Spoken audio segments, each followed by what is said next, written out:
First of all, I offer my Shastanga Pranams at the lotus feet of our spiritual masters.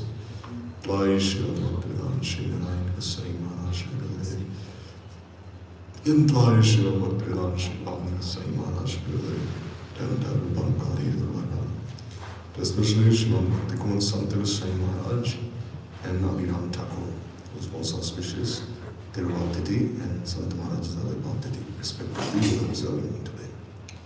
So, in the rays of the harmonist, that is the Tigabhava edition. Means after Gurudev entered into Nitya-lila, then the first edition that came out has many recollections, memories of Guru Varga blessing Srila Gurudev.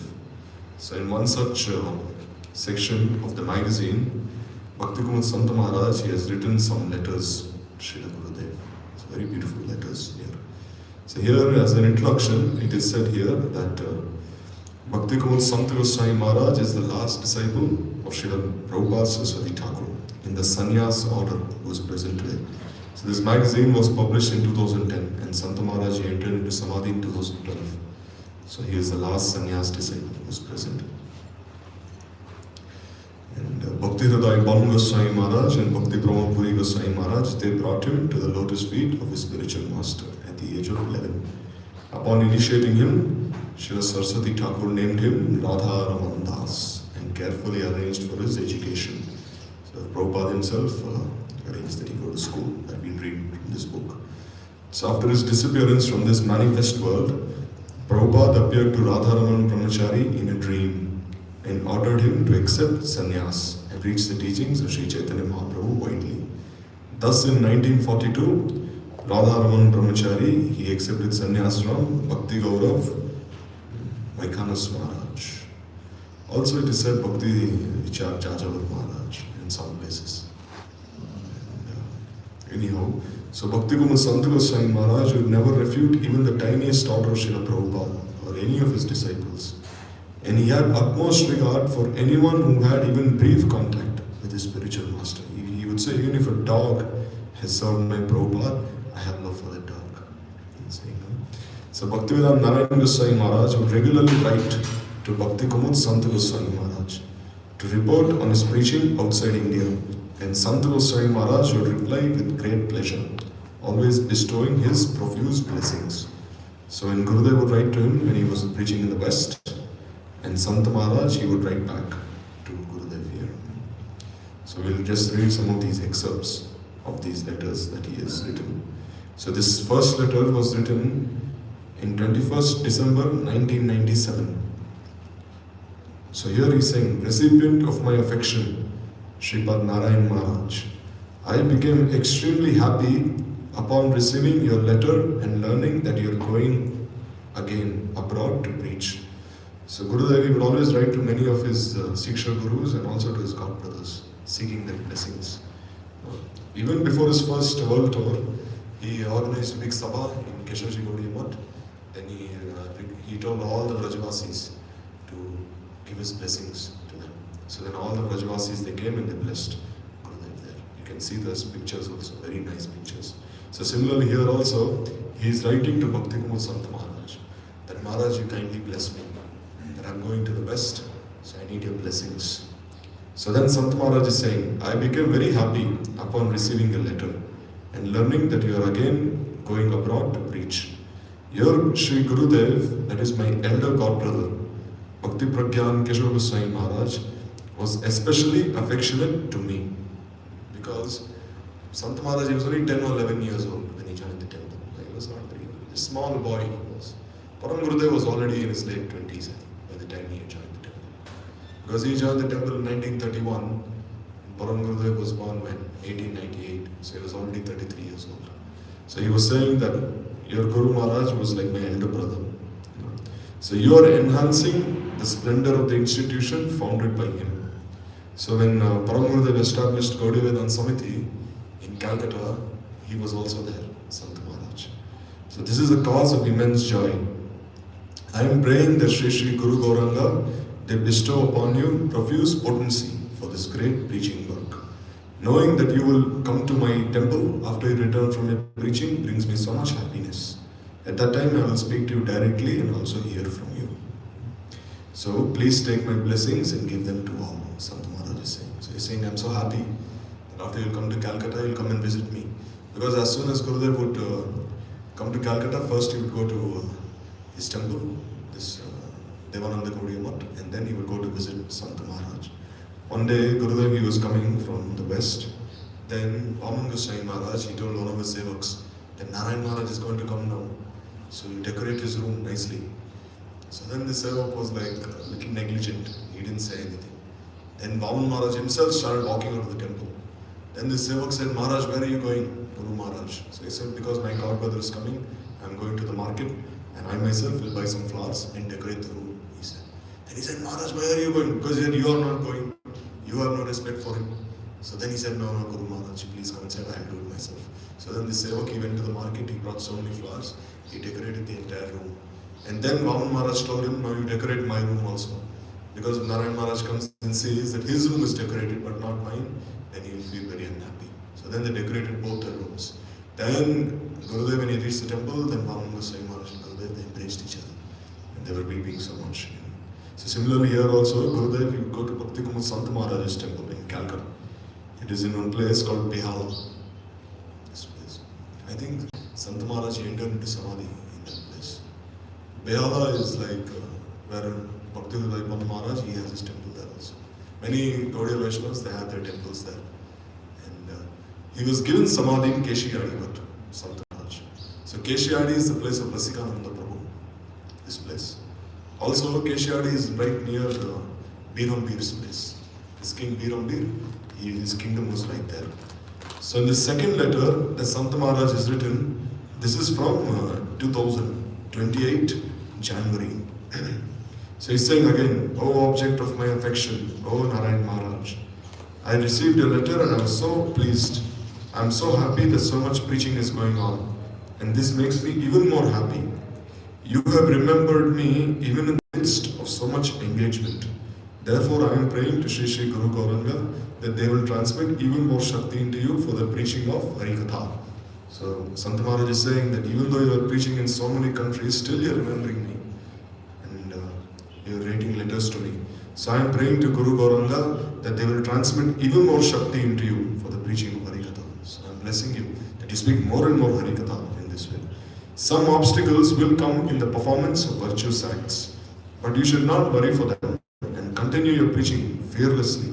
Because when they would go in the West, some devotees are opposing him, not letting him come inside the temple, many things. So Sant Maharaj is saying, don't worry about them, you just go on fearlessly. He's saying when you do something good in this world, naturally people will oppose you. Saying, don't worry, just continue your preaching fearlessly.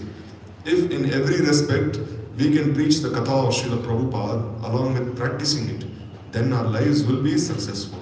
So Sant Maharaj is saying, while also practicing everything we have heard in our own lives, about Prabhupada's instructions, then the people who listen to your Katha, their lives will also be successful then. Our lives will be successful. So this next letter is from 2001, saying, "Oh my dear Narayan Maharaj, with much affection, I am wishing for your eternal well-being. I became so happy to receive your letter from England, which is very far away. So you have Shraddha in me. Therefore, even in such a faraway place, you remembered me and wrote me a letter." So you are staying in so many different countries, still you are writing letters to me. And at that time, to send letters from one country to another was very difficult. Not like now. Now you have emails and all these things. At that time it was very difficult. So you have Shraddha, therefore you are writing to me. The Kripa Shakti of Srila Prabhupada and the Kripa Shakti of your Gurudev has been profusely transmitted to you. There is not even a cent of doubt about this. So Sant Maharaj is saying, surely Prabhupada's mercy and your Guru Maharaj's mercy is upon you. Therefore you are preaching this way, and so many people are attracted by your preaching. Sant Maharaj is saying. This is obvious from seeing the way large number of people outside of India are becoming attracted by your Harikatha. The way that you are following as well as assembling wherever you go is not ordinary. So he's saying so many devotees are following you, and wherever you go they are all coming. So surely Mahaprabhu's mercy is upon you. Sant Maharaj is telling Gurudev. So he's saying, I am now 88 years old. So due to my advanced age, I cannot move my body as I used to. It is greatly inspiring to see how you are preaching the message of Srila Prabhupada everywhere. So may your success always be increasing. This is my heartfelt prayer at the lotus feet of Srila Prabhupada. So Sant Maharaj is saying, I am almost 90 years old. I cannot move my body, but you are preaching everywhere this Katha of Srila Prabhupada. So he's saying, I am praying to Prabhupada that you can preach more and more this way. So may your success ever increase. This is my heartfelt prayer at the lotus feet of Srila Prabhupada. And this next letter is written in 2004. Because Sant Maharaj, by the time 2006, he entered into like Samadhi. Means like, he started speaking to the outside world. Then he was only like absorbed in this Ansi Seva. You can see one video of Sant Maharaj and Bhaktivedanta Maharaj together. Very famous video. You see? Very nice video. Bhaktivedanta Maharaj.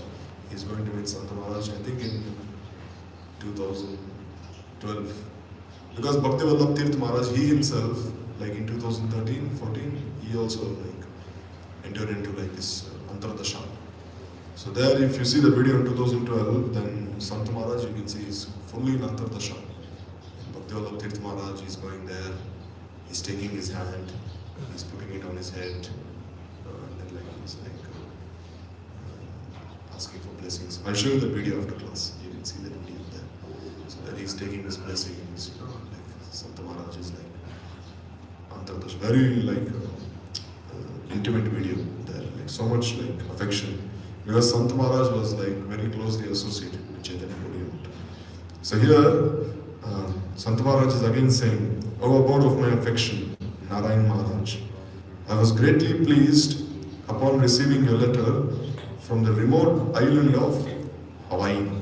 So Gurudev also wrote from this place, Hawaii. So now Sant Maharaj is saying, having slipped and fallen, I have been bedridden for many days due to the bones in my back being broken. So he's saying I slipped. I broke some of my bones in my hips. So now I'm bedridden. So now I cannot move anywhere. What's more, a few days after that, I lost my balance and broke bones in 2 more places. He's saying he broke his bones in 2 more places. So after being admitted in hospital for some days, now I am back in the mud. So now my walking and strolling have been completely stopped. So now I can no longer walk, I can no longer move.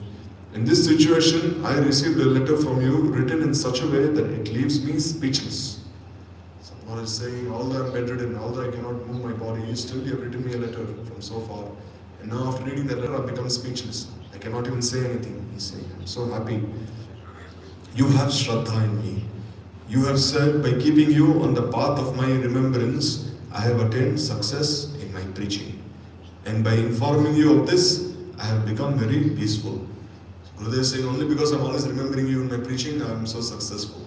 And now I'm telling you this, so I feel my life is also successful now. I feel so happy. So I consider this to be the manifestation of the boundless compassion of Prabhupada upon me. So here Sant Maharaj is saying that when you have spoken these words, I feel Prabhupada himself is blessing me through you, through these words of yours. So knowing this, I became extremely happy. The unlimited mercy of Sri Sri Guru Gauranga, as well as the mercy of your Gurudev, is certainly upon you. There is no doubt in this regard. May the supremely merciful Srila Prabhupada bestow even more Shakti upon you, so that you are crowned with success in progressively preaching the message of Mahaprabhu throughout the entire earth. So may you, like Prabhupada, bestow even more mercy upon you. May you go preaching everywhere, more and more. Many obstacles will come, but overlooking them, you should continue with your task.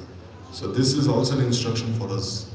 He's saying many obstacles will come in your life, but overlook them and continue with your task. 90 years of my life is now complete. Because of old age, I am in a feeble condition. Even still, upon hearing the news of your success in preaching, I am experiencing great pleasure. Sant Maharaj is saying, even though I am 90 years old, but still when I listen how you are preaching, with so much enthusiasm, I become so happy, he's saying. So please accept my blessings and give them to all those who are preaching with you. Blessings from Shri Bhakti Kumud Santa in this way. So Sant Maharaj, he wrote many beautiful letters to Srila Gurudev, and he has glorified Gurudev so much. So we'll just read about him. But first, we'll read about this Abhiram Thakur. Because there's a very nice description given here about Abhiram Thakur's life in this book. We had read this actually sometime before, but we'll just do a quick summary here. Because Abhiram Thakur, his Shripat means the place of his residence, was called Kanukul Krishnanagar. Because there's a river there called Kanu, and he used to stay there on the banks of that river, this Kanukul Krishnanagar. And now here it says here. So the Shripat of Abhiram Thakur. So here his deities are Radha Gopinath. So Abhiram Thakur, he was the incarnation of the cowherd boy Sridham, the elder brother of Srimati Radhika. Also Gurudev would say Gaur Govinda Maharaj, he is a manifestation of Abhiram Thakur. So then when Mahaprabhu appeared as Krishna and Baladev appeared as Nityananda Prabhu, then Sridham, he appeared as Abhiram Thakur. But here it is said that although Gaur and Nitai had descended to this world, it is said that once Gauranga, he revealed to Nityananda Prabhu that in the age of Dwapar Yuga, Krishna, he was playing hide and seek along with his friends. So Sridham, he hid himself inside a cave. So where is this place? They were playing hide and seek in Bandirva. There you can see the deity of Sridham also. You go to Vansivat in Bandirva, you can go inside. There you see Sridham's deity is to the extreme right.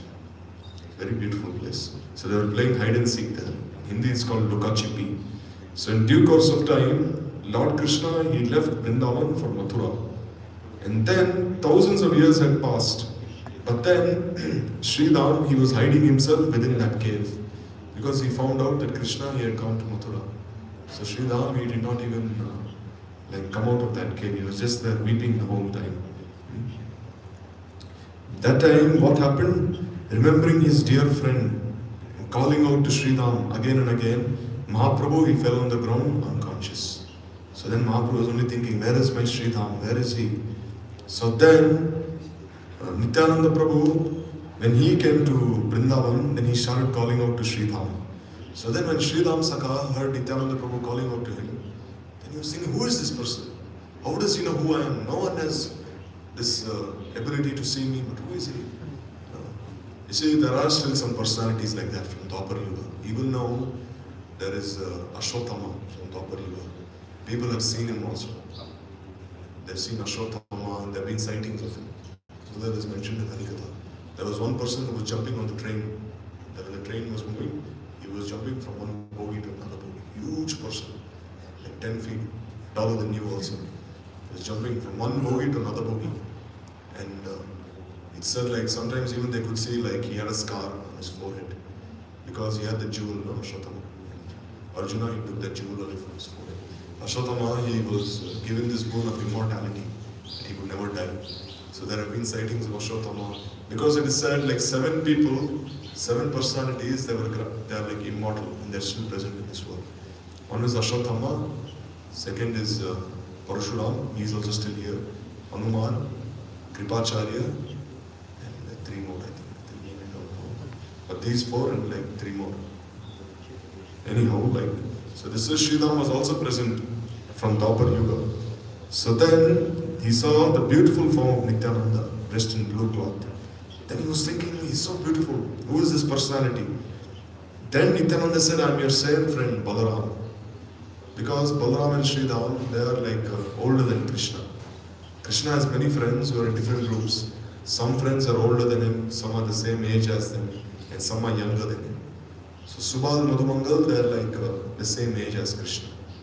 So, and then there are some who are younger and some are older. So they are older than him, Sridham and Baladev. So then Nityananda, he said, I'm Balaram, your friend. Then Sridham, he asked Nityananda, if you're really Balaram, then we will play a game in which I will clap my hands and we will run. He said, so then if you are my friend, then as I'm running, then you can also keep pace with me. Sridham said. So as I'm running, you can also catch me then. Then I'll know that you are Baladev. Because this is what they would do in Braj. They would play this way. So saying this, Sridham, he ran around Govardhan 4 times. He did Govardhan Parikrama 4 times, running around Govardhan. And then when as he was running full speed, there he also saw Nityananda. He was also right behind him in this way. So looking back, he saw Nityananda standing beside him. He understood that Nityananda Prabhu was indeed his beloved friend. So then after like seeing Nityananda right behind him, then he realized, oh, he is indeed Balaram himself. Meeting after such a long time, the 2 friends, they embraced each other. Then Nityananda Prabhu, he said, oh, that in this Kali Yuga, Mahaprabhu, your Krishna, he has appeared as Nimai in Nadia. So then he told Sridham that how Mahaprabhu missed him so much. And then he desired that Sridham accompany him in his pastimes. So Sridham, he was thinking that how can I come here in this way, in this form? Because people, they will recognize who I am. They will know that I am this Brajavasi.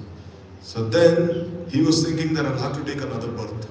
Sridham was telling Nityananda Prabhu that you have taken birth as a Brahmin from the womb of Padmavati Devi.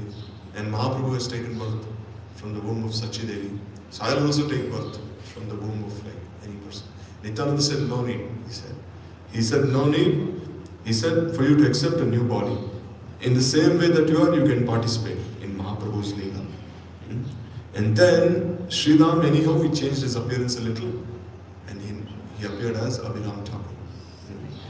So then when Sridham met Mahaprabhu, then his tears filled his eyes and he was overcome with ecstatic emotions. Lord Chaitanya was also overwhelmed. The 2 embraced each other and contemplated on their sweet pastimes of Vrindavan. So Sridham's body was huge and his stature was too tall for a person of Kali Yuga. Hence, Mahaprabhu and Nityananda, what did they do? They sat on Sridham's shoulders and then they started like swinging on his shoulders as they did as cowboy boys. And as soon as they sat on his shoulders, they pushed that weight on him, then his height reduced. His height reduced, and then he became a normal person of his age. You know, like we see also, Baladev, when he wanted to marry Revati was from Treta Yuga. So her father, once he asked Brahma, this Revat Maharaj, that I want to marry my daughter to someone very qualified. So who should I marry my daughter to? So then Brahma told him, you marry your daughter to Balaram. He is most qualified. So then Balaram, he saw this Revati and she was very tall. She saw like this, very tall. So he was thinking, how can I marry this lady who's so taller than me? So then he took his plow, his hull, like touched it on her head. And as he touched that hull on her head, she became straight. same height, shorter than him. So this is similarly, Mahaprabhu and Nityananda also, they sat on his shoulders and then his height reduced, this Sri Dam's height. So then Mahaprabhu and Nityananda, then they started loudly saying, from now, your name will be Abhiram. The word Abhiram means no difference with Ram in this way. It means this pleasure. Ram means pleasure. So he's like this embodiment of this happiness, non-different pleasure that is relished in Brajlila. So Lord Nityananda, he revealed that in the future, they will realize that me, Nityananda and Abhiram Thakur, we are one in heart. Nityananda was saying that we are all one in heart, because Nityananda is also called Nityananda Ram. So Abhiram was the most prominent of the 12 cowherd boys. So who are the 12 cowherd boys? One is Gauridas Pandit. Another is Uddharananda Thakur. Another is Kamalakar Pipalai.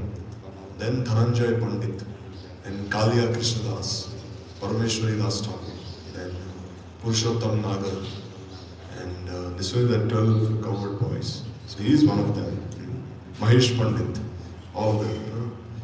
And Abhiram Thakur, in this way he started preaching everywhere. In Chaitanya Charitamrita, it is stated that when Nityananda was ordered by Mahaprabhu to go preach in Bengal, then Abhiram Thakur was also sent with him. So Mahaprabhu told Nityananda, don't stay here with me, you go to Bengal and you preach everywhere there. People in Bengal, they're missing me so much. Thus Abhiram Thakur is counted among the associates of both Nityananda as well as Mahaprabhu. He is one of the chief branches of Mahaprabhu's desire tree of devotional service. So we know that story also, that whenever Nityananda Prabhu's sons would be born, Abhiram Thakur, he would go, and as soon as he would offer pranams to them, then they would die. So then one day, these twins were born, a son and a daughter, to Nityananda Prabhu's Shakti, Vasudha Devi. So then Nityananda was thinking, I should not invite Abhiram now. If I invite him again, these children will also die. So then he told all the boatmen, don't bring him here. If he comes here, don't bring him. Just let him stay there on the other side of the river. So then Abhiram Thakur, he heard from Vakreshwar Pandit that these twins were born to Nityananda Prabhu. Then he told the boatmen, can you take me across? And they said no. Then they started sinking all their boats inside the river, because then he cannot even be taken across. So anyhow, like he just threw his clothes or something on the river, and he held on to his clothes and he started floating on the river. And when he went on the other side of the river, Nityananda was very surprised how he came. Then anyhow, he said, he's my dear friend. He said, all right, he offered pranams to them. If it's your desire, they will live or they will die. So then when he offered pranams to them, then he blessed this boy and girl. He said, they'll be very great devotees. So that boy was Veer Chandra Prabhu, not different from Shirodakshaya Vishnu. And the daughter was Ganga Devi, not different from Ganga Devi herself. And he blessed them. In this way, Abhiram Thakur, anyone he would offer pranams to, if that person was not a bona fide Vaishnava, he would die. If he was pretending to be a Vaishnava. No? Because at that time in Bengal, they would do many things. As Vaishnavas, they would collect so much money, they would do so many things. And as soon as he would offer pranams to them, then they would die. But here you see, we must not think that in this way is very cruel. He is not cruel. Because you see, if a person is leaving his body and having darshan of Abhiram Thakur, such an intimate associate of Mahaprabhu, then you can think what his next life will be. It will be so auspicious for him. Now, imagine you're seeing an associate of Mahaprabhu and you're dying. What can be more auspicious than that? And also, if you could offer pranams to any Saligram Shila, if it was not a real Saligram Shila, if it was a stone, then it would explode.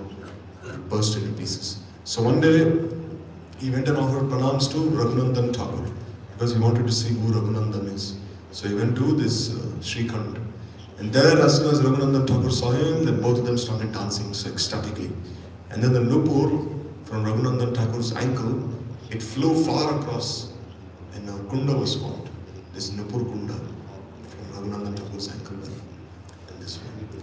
And also, once he wanted to offer pranams to Gopal Guru Goswami. Because he was thinking, who is this small boy, this Gopal? Mahaprabhu himself loves this boy so much. Because once Mahaprabhu, he was going to pass some water, and there he was holding his tongue. So then Gopal, he asked Mahaprabhu, why are you holding your tongue?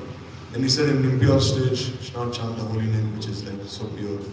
Then Gopal, he said, what if a person dies while chanting Harinam? then what is his destination? And Mahaprabhu said, yes, you're a very good boy, very intelligent. You are like the guru of the entire world. He didn't say you are my guru. He said you are the guru of the entire world. And he named him Gopal Guru. So when Abhiram Thakur came to offer him pranams, then Gopal, he went and immediately sat on Mahaprabhu's lap. Then he sat on Mahaprabhu's lap, and then Mahaprabhu started telling Abhiram Thakur, at least you leave these children. Why are you troubling these children also? No, these children are small boys. What do they know? You leave them at least. No, you go, okay, there are other hypocrites. You go offer pranams to them and you test them, but not children also. No, because Raghunandan Thakur was also a small boy. He was only 10 years old. So Mahaprabhu said, no, don't disturb him anymore. So then this way, Abhiram Thakur, he was such an intimate associate of Mahaprabhu. So Malini Devi, the wife of Abhiram Thakur, she was an expansion of his potency. So she appeared to assist Abhiram Thakur in his sweet pastimes. So then, when she was born, actually a little baby girl once appeared in Vrindavan. And then she was put in an iron box.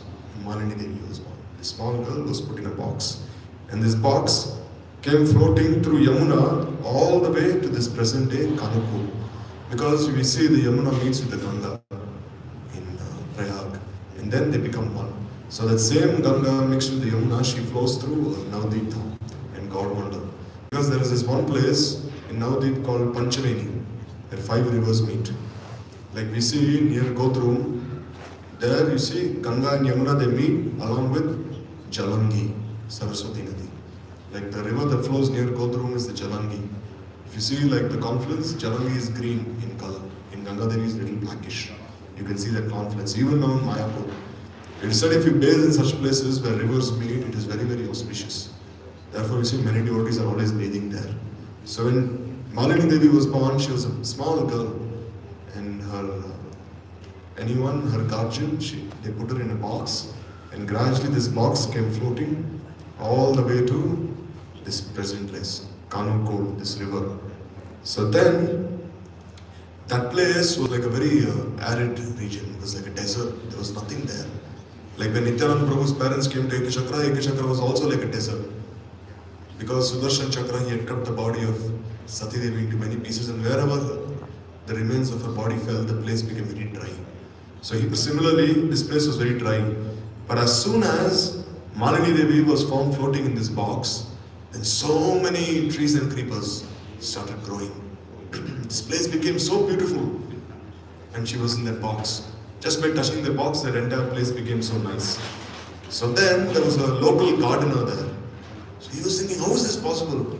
Just in one moment before my eyes, everything has become so green. Then he saw that box there, very effulgent box. So then he opened that box. And there he saw a small baby girl, Malini Devi. Then he was thinking, who is this girl? Now the entire garden by the shore of the river was in full bloom. All the flowers were blossoming.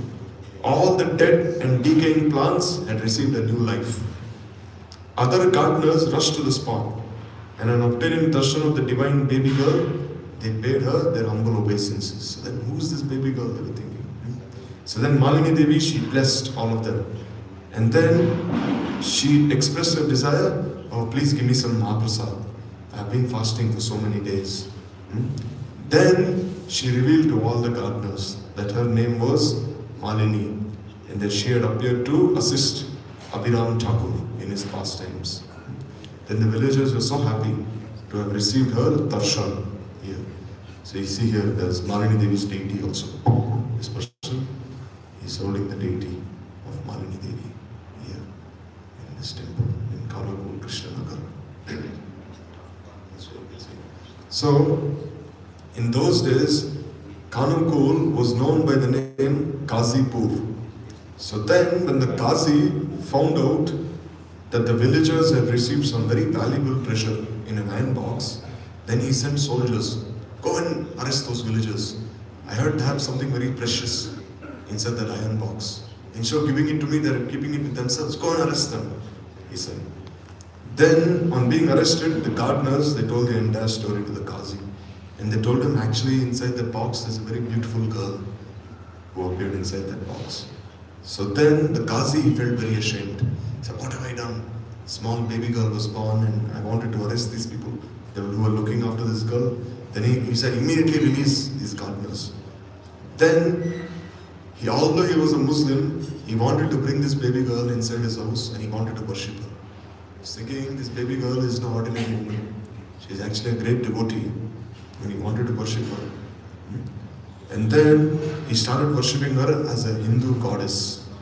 Because he realized that this lady is no ordinary person. And she's a goddess herself. Then Malini Devi, she told the Qazi that now you must rename this place. Rename this place as Kanukul Krishnanagar. Because she said very soon my husband Abhiram Thakur, he will appear here. So then Abhiram Thakur, he soon met with Malini Devi. And after getting married, they began residing together here at Kanukul Krishnanagar. Abhiram Thakur was a very powerful personality. And atheists used to flee at his sight. So whenever anyone would see him who were not bona fide devotees, they would run away from him. Then it is said that even deities all over Bengal had burst into pieces, not being able to tolerate the obeisances of Abhiram Thakur. So some people are making business from deities, now taking money from people, taking gifts from people, and then using the deities as a means of sense enjoyment. Then Abhiram Thakur, as soon as he would offer pranams to that deity, the deity would also burst into pieces. So then when he went to certain places, nothing happened to the deities. So the deities of Madan Gopal at Vishnupur, Krishna Rai of Garbeta, he also went there and offered pranams.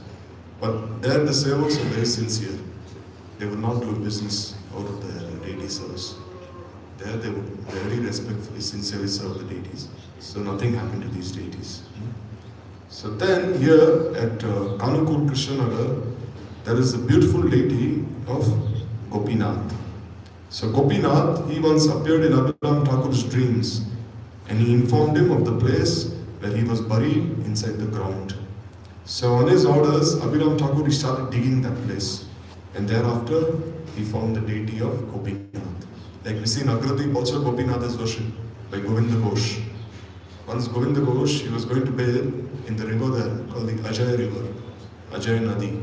So when he was going to bathe there he saw something touching his body, Govinda Ghosh. So he was thinking, what is this? Because right beside that river, they would burn the people's bodies, dead bodies. And the wood that was used to burn the bodies, sometimes that wood would be floating in the river. So he was thinking, maybe this wood is touching my body. So then he neglected it. And this happened for many days. 5, 6 days, 7, 8 days. Every day something would be touching his body. And he'd look inside, couldn't see anything. Then Mahaprabhu himself appeared in a dream to Govinda Ghosh and he said, oh Govinda, I am giving you this deity of Gopinath and you are neglecting him. Then Govinda Ghosh said, what are you saying? He said, I myself have appeared as this Gopinath. Because when Govinda Ghosh was traveling with Mahaprabhu, and Mahaprabhu told him, no, you stay here. No, you cannot come with me. But he said, how can I leave you? Because there were 3 Ghosh brothers. Govinda Ghosh, Madhav Ghosh and Vasu Ghosh. So the 3 Ghosh brothers, they would come every year to meet Mahaprabhu during the Rath Yatra. So when they came there, then Govinda Ghosh, he told Mahaprabhu, now I cannot leave you. Kindly keep me here with you. Don't send me away, or else I may die. So Mahaprabhu, he kept Govinda Ghosh with him and he sent the 2 other brothers away, Vasu Ghosh and Madhav Ghosh. So then when Mahaprabhu, after 5 years, staying in Jagannath Puri, when he was coming back to Nadia, then Govinda Ghosh also accompanied him. Then Mahaprabhu, he told him, now you have to stay here. Because people are suffering so much in separation from me. And by your association, this separation can be pacified. So you stay here. So then that when he looked and he jumped inside the river, there he saw the beautiful deity of Gopinath. And immediately he took that deity and he installed it in his house. So similarly here also, Gopinath, he appeared in a dream to Abhiram. And he said, I'm buried, take me out of here. So then Abhiram Thakur started digging that place. Like in Jagannath Puri also we see now, Mahaprabhu, he dug that deity of Tota Gopinath and he gave to Gadadhar. So thereafter, Malini Devi, Abhiram Thakur and their followers, they installed Gopinath there. So even to this day, one can have darshan of this Gopinath deity. On the right side of Gopinath is a beautiful deity of Lord Nityananda. And on the left is a beautiful deity of Abhiram Thakur. It is said that when Abhiram Thakur, when he entered into Nitya-lila, it is said that he merged into that deity of his. He entered inside that deity form of his. So the place from where Abhiram Thakur had found the Gopinath deity, it turned into a kunda. So he started digging that place all around Gopinath. And then a very beautiful kunda was found. So that kunda was called Ram Kunda, named after Abhiram. There is another deity of Malini Devi, who is also worshipped here. However, this deity of Malini Devi does not give darshan to everyone, and she is kept hidden from public view. She is very chaste now. She doesn't give darshan to everyone there. If someone humbly requests the temple priest, then he might show you where the deity is. Like if you go to Dauji, if you have darshan of Baladev, you'll see behind is Revati Devi. She's standing on the side. You've seen now. You'll have to go all the way behind the temple to have her darshan. So in this way, if you request the pujari there, then he'll give you darshan. But her darshan is not open for everyone. So once Mahaprabhu, Nityananda and all their associates, they came to Kanugur, Krishnanagar. So then they wanted to have darshan of Gopinath and attend the grand feast that Abhiram Thakur had arranged. So after offering bhoga to Gopinath, the prasadam was being served to the guests by Malini Devi herself. So then when she was serving the prasad, it is said that just as like once Janava Devi, she was having a bath. And then what happened? When Virchandra Prabhu came there he saw the Janava Devi, 4 arms had manifested from Janava Devi. And like with 2 arms she was bathing herself, and with 2 other arms she was covering herself. Similarly here also, Malini Devi, what happened? When she was serving prasad to all the devotees, it seemed that 4 arms had appeared from her body. And she was like serving all the devotees. So this captivating deity of Malini Devi that is worshipped in this temple depicts her in this 4-handed form. In this way, if you see this deity, you'll see she has 4 arms because she manifested 2 extra arms to serve all the devotees. So every year in the month of April, on the occasion of Abhiram Thakur, a huge festival is celebrated here every year, and this grand feast is served under the shades of the same bakul tree under which Gaur and Nitai honored Mahaprasad. So this place is called Siddha Bakul. So then Abhiram Thakur, he made Gaur and Nitai sit under this bakul tree, all the devotees, and Malini Devi, she had 4 arms and she was serving all the devotees. So that same place, even now, the same bakul tree is still present. And devotees, they take prasad underneath the shade of this bakul tree. So Abhiram Thakur, he used to play a flute that was made out of a tree's trunk. This flute was so heavy that it was not possible for even 16 men to lift it together. There was a tree trunk that even 16 men could not lift. But Abhiram Thakur, he used to play on this flute out of ecstatic love for Krishna. So then he used to just take this flute and then he used to start playing on it like a flute. And then what did he do? He took a tiny portion of this tree and he planted it inside the ground. And then a very beautiful tree grew there. Then he showed all the devotees that this place is Siddhapeeth. Anyone comes here, takes the dust of this place, they will achieve Gaur Prem. Abhiram Thakur said. This, we've seen this Leela happen in so many places. Like previously we discussed that Leela that when Nityananda Prabhu went to this Saptagram, the place of Uddharananda Thakur, there once Nityananda Prabhu, he told one Pandit who was very inimical. This Pandit, he wanted to challenge Nityananda Prabhu. Why are you giving this Harinam to everyone? Saying anyone, regardless of their caste, regardless of their birth, can chant. Why are you speaking this way? Nityananda told him, okay, don't just sit down, take Mahaprasad with me. So then, as Uddharananda Thakur was serving Mahaprasad, then Nityananda Prabhu, he told this person, honor this. And he said, no, Uddharananda Thakur is from a low caste. He is from this family of gold merchants. And I am a Brahmin, how can I take from his hands? Because Uddharananda Thakur had cooked that Mahaprasad. So he said, how can I take something that has been cooked by him from a person of a lower caste?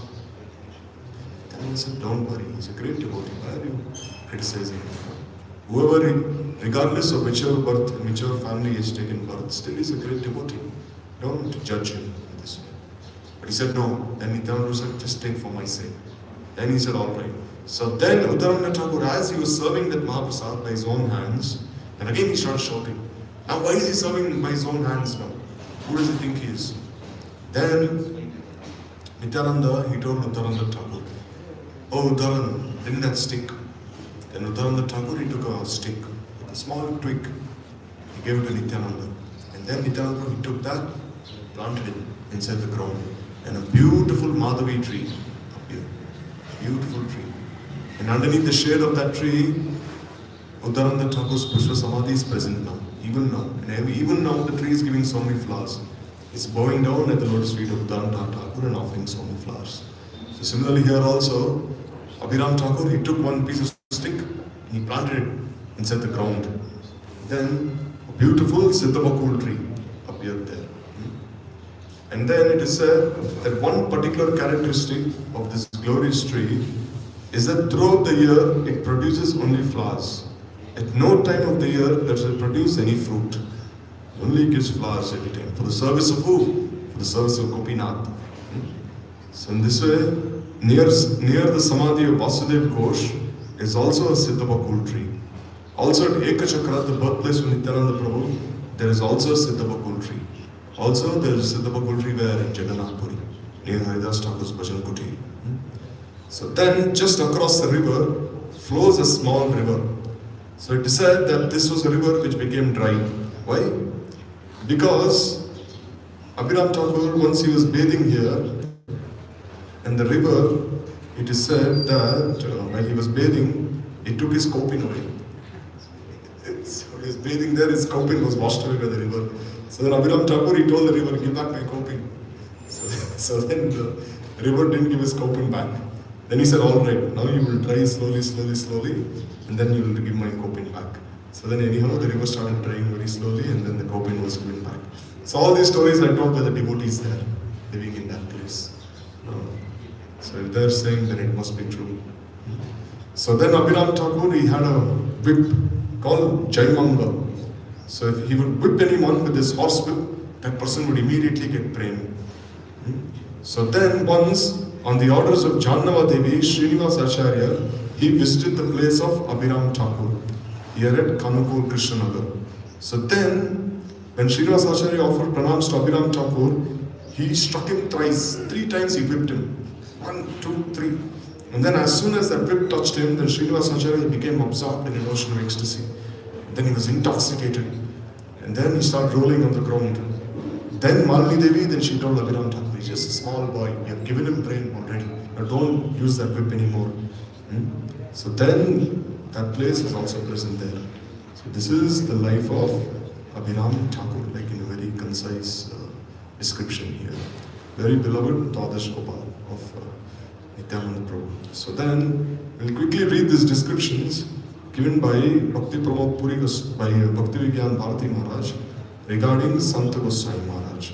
Because today is also his Avirbhav Tithi. So here it is said that Sant Maharaj's father, Vaikuntanath Rai, was a Zamindar. So he was a very pious person. So one day, Bhakti Hridai Ban Maharaj and Bhakti Pramod Puri Maharaj, they came to his village. Because he was a very pious man, he took these 2 sadhus inside his house and he started serving them very much. And they were so happy by his service. So then what did he do? At that time itself, he offered them 108 rupees worth of silver coins in pranam. At that time you can imagine, 108 rupees is like, whoa, like so many lakhs of rupees now. So then he gave them so much pranami. He said, kindly like bless me that I can have Krishna Bhakti. So they stayed in his house for 5 days. There, Ban Maharaj and Puri Maharaj, they saw that this Radharaman Das was a very extraordinary boy. He would not play with the other children. He would only sit in one place. He would only listen to Harikatha. Although he was only 5 or 6 years old, listening to Harikatha very attentively, doing kirtan the whole time, clapping his hands. So that time, one day, Bhakti Pramod Puri Maharaj, he sang this kirtan, Jeev Jago, Jeev Jago. And then he and the boy, Radharaman Das, they discussed the meaning of the kirtan. So then, Pranavananda Brahmachari, he was so like amazed, Bhakti Pramod Puri Maharaj, saying he's just a small boy, but he's giving such beautiful descriptions of this kirtan. How is this possible? Then he told his father, he said, oh Vaikuntanath Prabhu, your son is no ordinary boy. it would be very beneficial for you if he comes and stays in our temple. You send him to the temple. There he can also get a regular education. He can also go to school. You will not stop him. So then Vaikuntanath Rai said, yes, if he agrees, then I have no objection. So then Bhakti Pramod Puri Maharaj, he asked Radharaman, will you come with us to live with the sannyasis and brahmacharis in our Kolkata temple, where you can receive both spiritual and material education? Then he said, yes, I will come. But then they said, you'll have to serve all the sadhus there. And he said, surely, he said, I'll spend the rest of my life serving the sadhus, he said. So then, as he was leaving home, then his mother, Ratnamayi Devi, she had so much love for him. So just before he was about to leave home, she hugged him. And then she kissed him on his forehead. And with tears in her eyes, she said, oh my dear son, you're leaving home at such a young age. I'm very happy with you. But always make sure that you're serving all the sadhus there, just as you're serving the sadhus here. And she blessed him. So then, Prabhupada, he asked the young boy, do you want to stay here in the temple? He said, yes, I want to stay here. Then Prabhupada, he said, all right, you join a school nearby and you can stay here. So then, Bhakti Kumud Santa Maharaj, what would he do? He would wash the clothes of all the sannyasis and brahmacharis. And he would even clean their rooms. Other times, he even clean the temple room. Everyone was so happy with this boy's service. He would also sit with all the devotees and sing kirtan in such a sweet voice. So one day, when Radharaman Brahmachari completed his studies, then Prabhupada, he told the sannyasi and brahmachari disciples, when I see this young boy, although he's just so small, still he's serving all the devotees so happily, I feel that if such a boy would spend his life in the temple for the rest of his life, I can give him so many responsibilities. He's saying, I can give him all the responsibilities of the temple. So then sometime later, his parents, they visited their son in the Calcutta temple. So then, his father asked him, do you want to study more? I can arrange that you can study even more. You can get your degree. But then, this young boy, Radharaman Brahmachari, he said, I have heard from Prabhupada, Jada Vidya Chato Mayar Vaibhav, that material knowledge is simply the opulent manifestation of Bhagavan's Maya. Bhaktivinoda Thakur has said, Vidyar Gaurave Brahmi Deshe Deshe Dhan Uparjana Kori. That in the pride of having acquired worldly knowledge, I will simply go from one place to another, desiring wealth. Like even during Gurudev's time, like some very senior sannyasis, they would go to some universities to get a PhD in philosophy and all these things. And Gurudev would say, what are you doing? You're going to these atheistic universities and you're going and listening from all Mayavadis just to get a PhD. He said, why don't you join the University of Haridas Thakur? Join the University of Gaurkishore Das Babaji Maharaj. Gaurkishore Das Babaji Maharaj didn't know how to sign his own name, but still was he illiterate? No. He was a king of all scholars. So then Radharaman Brahmachari, he said, so therefore I just want to spend my life in the temple, he said, rather than going to school anymore. So then, Prabhupada, he made sure that Radharaman Brahmachari would stay under the guidance of Gauradas Pandit.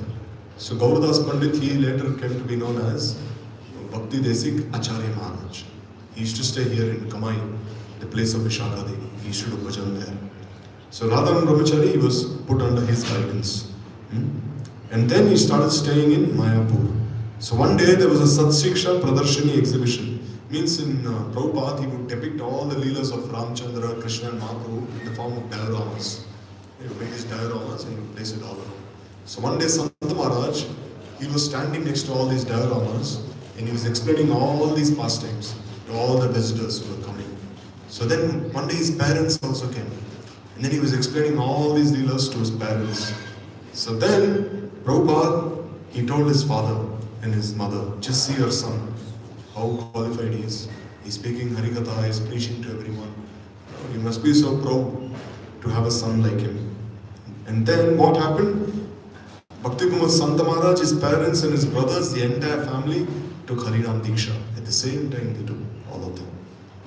So then Vaikuntanath Rai, he told Prabhupada, please consider this boy as having been offered for the service of your lotus feet. Like we're offering this boy at the service of your lotus feet. So then one day, when Santa Maharaj was in Mayapur, there was no paper for the printing of Dainik Nadiya Prakash. There was no paper stock. Because Dainik Nadya Prakash was published in Bengali every day. So then, Pranavananda Brahmachari, Puri Maharaj, he said, oh, I don't have any paper, then what should I do? Then Prabhupada, he said, is there anyone who can bring paper from Krishnanagar? So Krishnanagar is like 30 kilometers from here.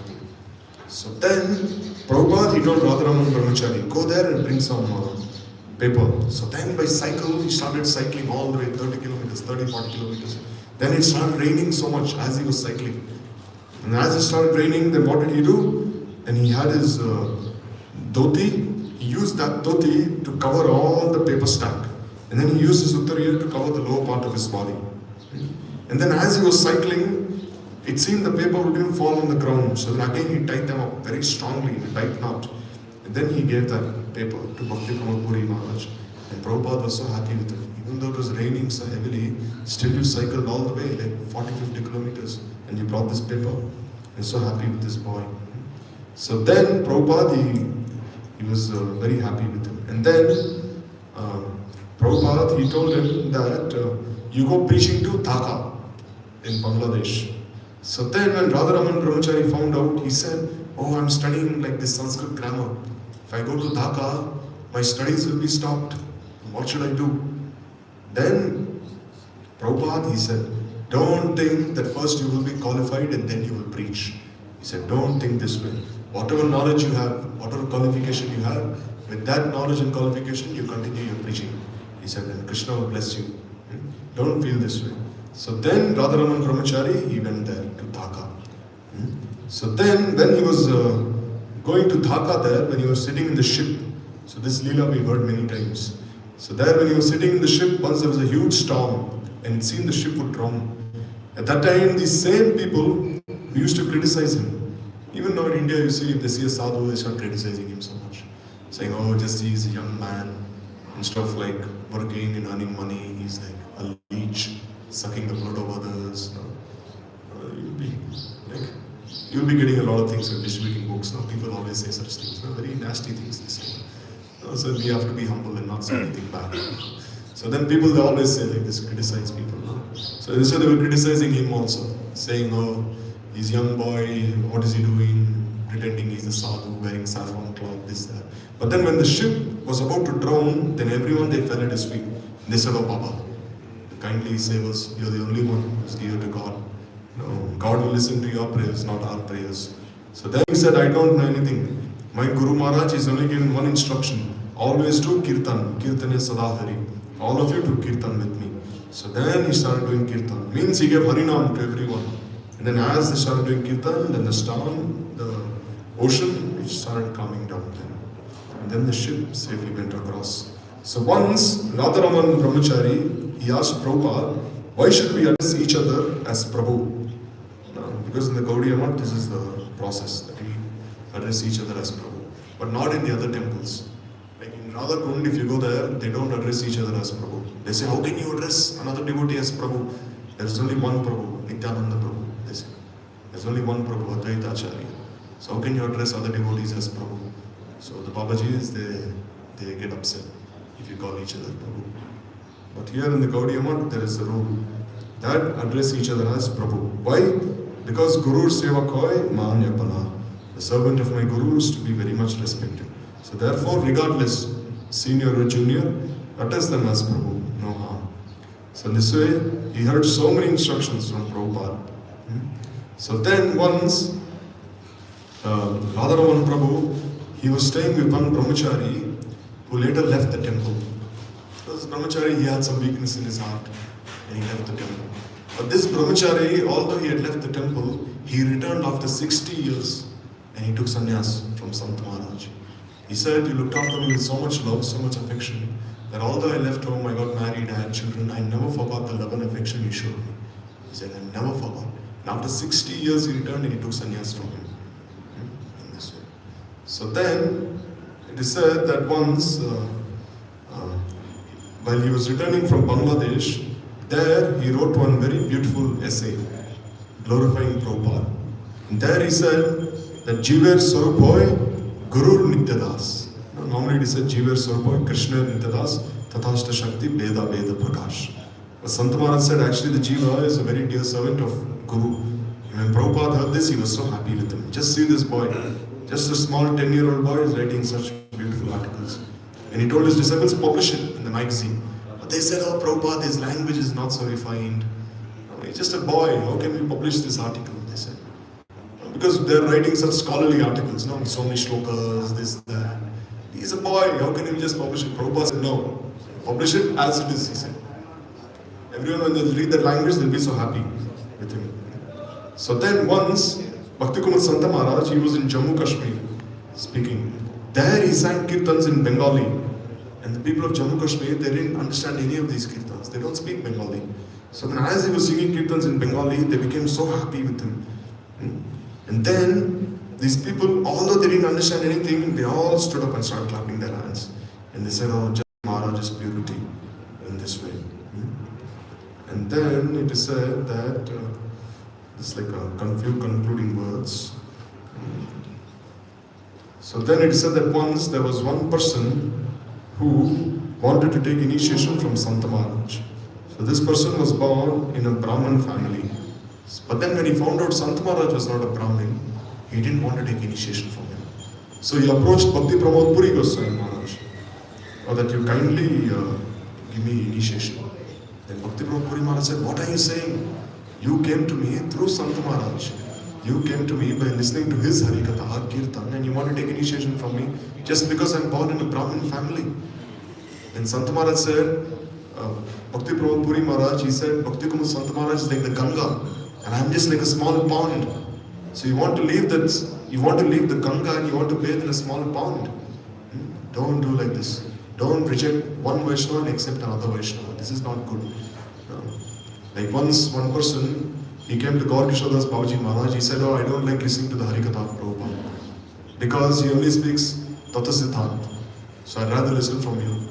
And Gaur Kishodas Babaji Maharaj said, what are you saying? You are rejecting him and you are accepting me. How is this Vaishnavata? How is this quality of a Vaishnava? Don't do this. Go and beg, fall at his feet and beg for forgiveness. Similarly here also, Bhakti Pramod Puri Maharaj, he told this person, go to Santa Maharaj and take initiation only from him, not from anyone else. Don't commit such Vaishnava Parad. So Santa Maharaj, he was such a special Vaishnava. And he entered into Samadhi just a few years, like 10 years back. Very great Vaishnava. Even now, when I go to this Kunjivihari Gaudiya Mutt in Radhakund, you've been there. There's an old sannyasi there, Pujari. Very old, maybe 80 years old. He wears like this, what do you call that? The brace, the lower back, what do you call it? Brace. This belt he wears. Even then, like 90 years old, he does archan by his own self. And he's offering like 3 times a day, everything by his own self. So he's like Santa Maharaj's disciple. So his disciples even know they're pushing forward his movement very much. So we'll stop here, remembering these glorious Guru Varga. And I'll just show you that video as I finish. Bhaktivedanta Tirth Maharaj and Sant Maharaj, very inspiring video. So I'll stop here. Bhakti Kumud Sant Goswami Maharaj ki jai. Jai Shri Abhiram Thakur ki jai. Saparsha Shri Gaur Hari ki jai. Saparsha Shri Gaur Nityananda Prabhu ki jai. Ananta Koti Vaishnava Vrinda ki jai. Shri Gurudev ki jai. Paramadev Prabhupada Paramadev Guru Varga ki jai. Dai Gaur Premanande Ri Vancha Kalpatarupascha Kripasindhu